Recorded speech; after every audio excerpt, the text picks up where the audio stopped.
If you were thinking of updating to a regular iPhone 17 model, it sounds like you might have kind of the latest version of that generation for longer than any other previous iPhone in the past, since Apple is looking into ways of staggering the iPhone 18 release cycle, and it basically means you might not see a regular iPhone 18 until 2027. Let's begin. This report comes from Ming-Chi Kuo, who has had an incredible track record over the years, particularly with a lot of long-term iPhone projections. But business as usual for this year, okay? So expect the full iPhone 17 lineup to drop in just 4 months now. We're not that far away, which of course includes the 17 Pro Max, the 17 Pro, the new and confusing 17 Air, alongside the budget model, which is around $800, the regular iPhone 17. This one is a little bit of a big deal for the techie community though, because it's the first time a non-pro iPhone will have 120 Hz display, still basically the same camera system and likely the same USB-C port and similar battery life to the iPhone 16, so not a massive jump in regards to design or battery. It's just about the ProMotion display. But then for next year, 2026, Kuo is saying they're not going to release a regular iPhone 18. They're just going to release the Pro and Pro Max and the iPhone 18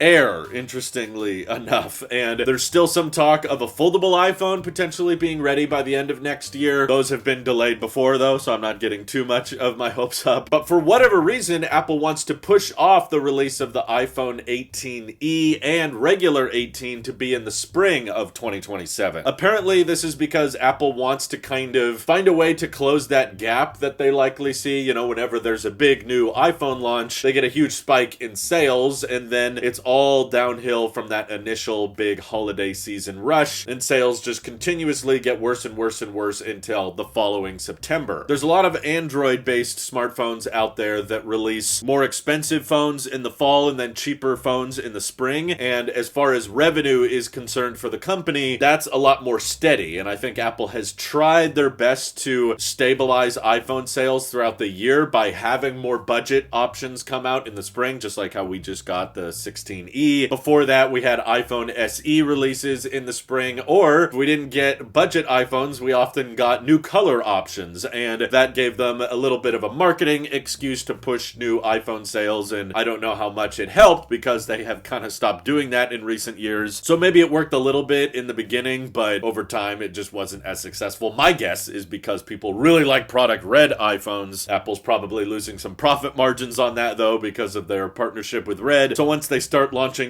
purple iPhones and green iPhones in the spring, sales aren't all there because those aren't as great a color as red. But Apple's looking for a new way to kind of energize sales in the springtime, and it sounds like delaying the regular iPhone 18 might be the best way to go. I'm very curious what that means for the used market and for the resale value of the regular iPhone 17 though, because the cheapest iPhone 18 in the lineup now is going to be the Air model, which is allegedly around $900. So if you don't want to spend $900 on a new flagship iPhone, basically you're going to have to wait till the spring of 2027. That could easily be April or May. That's kind of a long time. So I'm wondering if the regular iPhone 17 with its higher refresh rate display is going to be eating into margins more than usual. And of course, the tariff situation is costing Apple hundreds of millions of dollars. Sounds like they plan on kind of eating a lot of that cost and not passing too much of it on to the consumer. So that might be part of the reason Apple is a bit slower to roll out cheaper iPhones in the long term. But all that being said, there is still plans of Apple releasing an iPhone 17e next year. So that might turn into something that gets refreshed annually by the sound of it. I'm guessing mostly chip upgrades. But what do you guys think? Does it make sense long term for Apple to just release like higher end iPhones in the fall, kind of the holiday shopping spree? People are willing to spend a bit more money, and then in the springtime offering more cheap options? Or do you prefer it when the entire lineup drops at once? Feel free to let me know what you prefer down in the comments below. And thank you to everybody supporting this channel directly. Seriously, helps us out a ton, as does just watching these videos. So thanks again. This is your Apple Sheep here, and I will see you all in the next one.